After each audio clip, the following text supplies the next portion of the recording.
risk is the possibility of losing money on an investment or a business venture.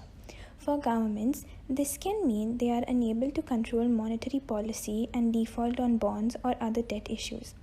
Corporations also face the possibility of default on debt they undertake, but may also experience failure in an undertaking that causes a financial burden on the business. Financial markets face financial risk due to various macroeconomic forces, changes to the market interest rate, and the possibility of default by sectors or large corporations. Individuals face financial risk when they make decisions that may risk their income or ability to pay a debt they have assumed. Types of risks. Market risk is one of the most important financial risks and appears due to the dynamics of supply and demand. Market risk is caused by economic uncertainties that may cause hindrance in the performance of all companies and not just a single company. The sources of market risk are variations in the prices of assets, liabilities, and derivatives. Credit risk refers to the risk where the possibility of a creditor not receiving the loan payments at all or not receiving it on time. Credit risk is therefore a way of determining a debtor's capacity to fulfill its payment obligations.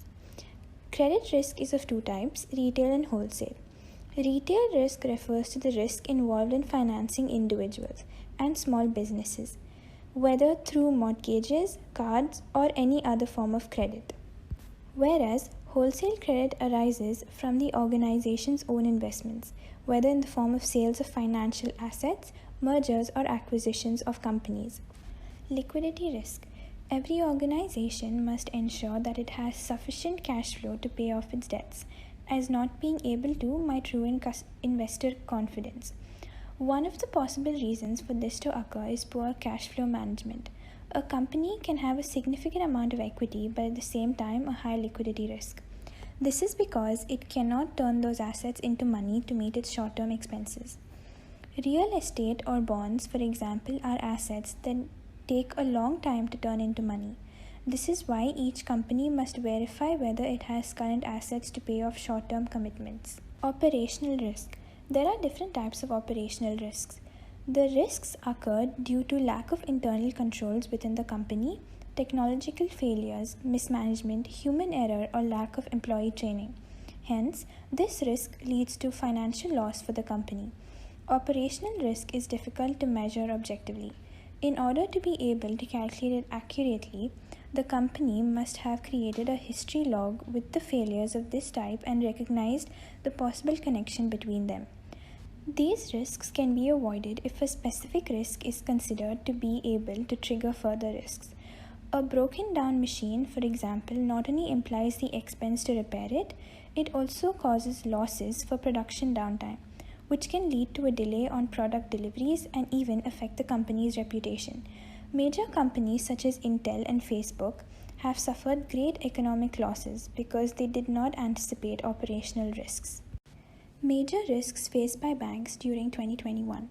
Interest rates and economic activity. There is a high pressure on interest margins as banks fight for quality loans and managing interest rate risk becomes a priority.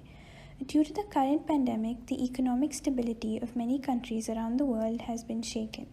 Hence, liquidity in the current market is a potential future risk due to the uncertain environment. Operational risks. Digital transformation was a primary theme during 2020. Since different companies were developing their software to support the environment, they were also supposed to manage their customers and carry out their day-to-day activities as usual. Operational risk involves breakdown in internal controls and corporate governance. These operational risks occur due to human or technical error. Hence, it becomes vital for companies to develop their software to support the environment as well as provide good customer service.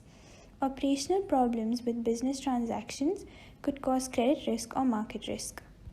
The risk assessment matrix is an important tool which helps financial institutions in identifying and prioritizing different risks by estimating the probability of risk occurring and how severe the impact would be if it were to happen. There are 4 steps in the risk assessment process. The first one is identification of risk. The second one is determining the risk criteria, which are the level of possibility and level of impact. The third one is assessing the risk, and fourth one is arranging the risk. Qualitative risk assessment, which is a 3 to 5 steps evaluation from very high to low, it can be performed in a shorter period of time with less data. Considering operational risk, there are multiple risks associated with this threat, such as business interruption, health and safety, failure of IT systems, and fraud. Basically, operational risk varies. For example, the risk of loss due to minor human mistake and to the risk of bank corruption due to the serious fraud. Identification is one of the important areas of managing risk. A common method used in risk identification of operational risk is brainstorming. Judgmental assessment, risk assessment metrics, and risk ranking are 3 methods to assess the risk. Another approach to identifying operational risk is to look for critical dependency in people, process, systems, and external structures. Once identified, dependency can be managed. Other approaches include physical inspection and incident investigation. The result or impact of risk occurring may be financial loss, damage to reputation, process change, or combination of this. One of the simplest way to measure risk is to apply an impact and likelihood matrix which provides an overall risk rating. Many risks are subjective and qualitative. For example, the risk of litigation, economic downturn, natural disaster, and loss of reputation all are subjective judgment. The management of the interest rate risk should be one of the critical components of market risk management. Deregulation of interest rate has, however, exposed them to the adverse impact of the interest rate risk. The net interest income of bank is dependent on the movement of interest rate. Any mismatch in the cash flow or repricing dates expose bank's net interest income to variation. The earning of assets and cost of liabilities are now closely related to market interest rate volatility. Before interest rate risk could be managed, they should be identified and quantified. The IRR measurement system should address all the material sources of interest rate risk, including gap or mismatch, basis, yield curve, price, reinvestment, and net interest position risk exposures. The IRR measurement system should also take into account the specific characteristics of each individual interest rate position and should capture in detail the full range of potential movements in the interest rate. There are different techniques for measurement of interest rate risk, such as traditional maturity gap analysis, duration, stimulation, and value at risk. There are many threats to financial institutions, and some of them being operational risks, which are the main daily business activities that shows the business's success. In order to eliminate operational risks, financial institutions can enhance the risk indicators, as the organization can resolve the problems and find solutions faster if they have their problems indicated faster. Economical activities risks is another risk for financial institutions in 2021. Due to the ongoing pandemic, the economic risks have increased as government decisions are shifting and aren't stable. The financial institutions are losing profit, and this economic risk can be solved by targeting new customers, increasing the customer base, and resolving risks initially, and changing the business strategy if it wasn't suitable, and have other plans in mind. Interest rate risks are also at risk, and they can be solved by reducing the prices of liabilities and assets in the organizations. Interest rates should be lowered for the institution to be economically stable. The organization could also buy short-term bonds to reduce risk, as long-term bonds affect the movement of interest rates as more time is given.